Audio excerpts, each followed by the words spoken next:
Thavalakuppam national பள்ளியில் யோகா தின விழா கொண்டாடப்பட்டது. தவளக்குப்பம் நேஷனல் ஆங்கில உயர்நிலைப் பள்ளியில் யோகா தின விழா சிறப்பாக கொண்டாடப்பட்டது. பள்ளியின் தாளாளர் டாக்டர் எழிலரசி கிரண்குமார் முன்னிலை வகித்தார். பள்ளியின் சேர்மன் டாக்டர் கிரண்குமார் விழாவிற்கு தலைமை தாங்கினார்.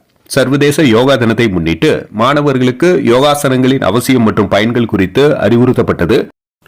இதனைத் தொடர்ந்து புதுவை புதுக்குப்பம் கடற்கரையில் மாணவர்கள் சூரிய நமஸ்காரம் உள்ளிட்ட பல்வேறு யோகாசனங்களை பள்ளியின் யோகா பயிற்றுனர் வழிகாட்டுதலுடன் செய்து காண்பித்தனர்.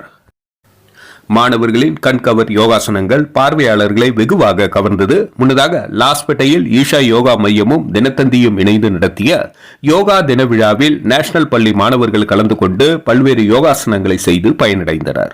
மேலும் மத்திய அரசின் ஆயுஷ் அமைச்சகம் சார்பில் புதுச்சேரி சித்தா மண்டல ஆராய்ச்சி நிறுவனத்தால் கொண்டாடப்பட்ட யோகா தின நிகழ்ச்சியில் நேஷனல் பள்ளி மாணவர்கள் பங்கேற்று பல்வேறு ஆசனங்களை செய்தனர்.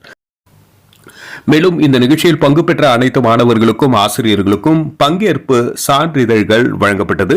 அனைத்து நிகழ்ச்சிகளுக்கான ஏற்பாடுகளையும் பள்ளியின் ஆசிரியர்கள் சிறப்பாக செய்திருந்தனர். நன்றி. மக்கள் மொழி செய்திகளுக்காக சரவணன், புதுச்சேரி.